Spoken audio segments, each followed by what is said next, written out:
Let's go to business news now with Kim Savage. Hi, Kim. So higher fuel prices and rising rents, they are the things that have nudged inflation up a little bit? Yes, they have. Hi, Lisa. So, of course, not great news if you have a gas guzzler and you're heading to the fuel pump and having to pay more for prices, for petrol, and that is what it seems to have happened in the second quarter, the June quarter, according to the Consumers Price Index.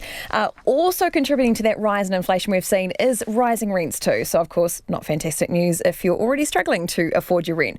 What it has done, though, is push the annual inflation rate up slightly from 1.5% back at the start of the year through to 1.7% in this past quarter. So why does that matter? Well, it brings it just a little tad closer to what the Reserve Bank likes to target, which is 2%, but still falling slightly short of that. So just to go through how this is actually measured, this is the Consumers Price Index, as I mentioned, and it's a basket of goods, essentially, things that you and I might buy fairly regularly, and of course petrol prices, things like that, rents, things that contribute to the cost of living, that sort of stuff, is all measured periodically to assess what that rate of change in the price is. And of course that then gives us some analysis of what inflation looks like. So what's rising here and what's falling back in the second quarter of the year? So we did see the lift in fuel prices, reflecting of course the rise in the world oil prices that we have seen. Also seeing there the costs of renting going up and building houses going up too, contributing to that rise.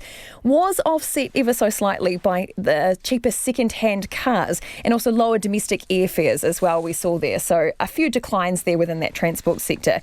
Economists, what they tend to do is actually take out some of these details, I guess you could call them, some of the sort of more volatile things, fuel prices, for example, and look at the core measures of inflation here and see what that's doing. It has ticked up slightly when you're looking at that core inflation, but as I mentioned, still sort of falling short of what the Reserve Bank would like to see.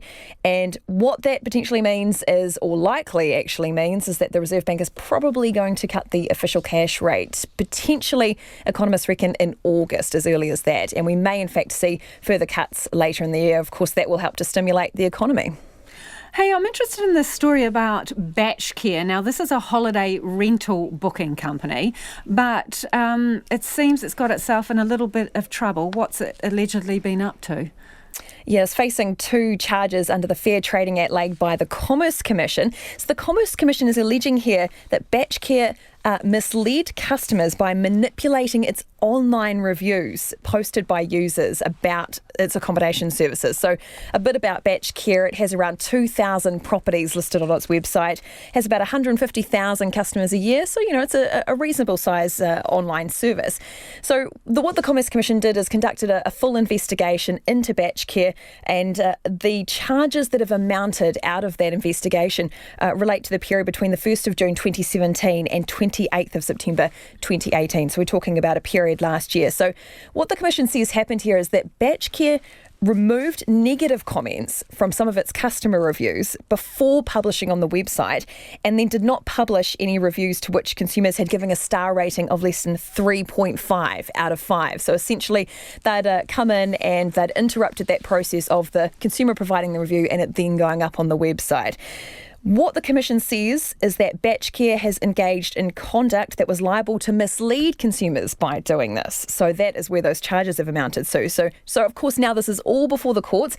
This case will be heard in the Auckland District Court next month. So we will, of course, see what happens here. But in the meantime, the Commerce Commission has issued a little bit of advice around this area of online reviews and what businesses need to be thinking about. So reviews, they say, must be genuine and presented in a way that does not mislead the reader about what the overall message is from the consumer who's providing that review. Okay, let's take a quick trot around the markets. Taking a look at the NZX top 50 fell around 15 points, just about 0.1% lower today, finishing today at 10,651.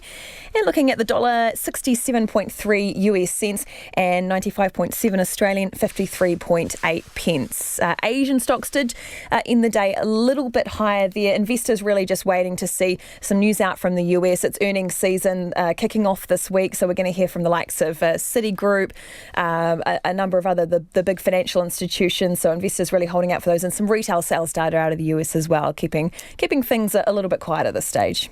Thanks, Kim. Kim Savage there joining us from Wellington.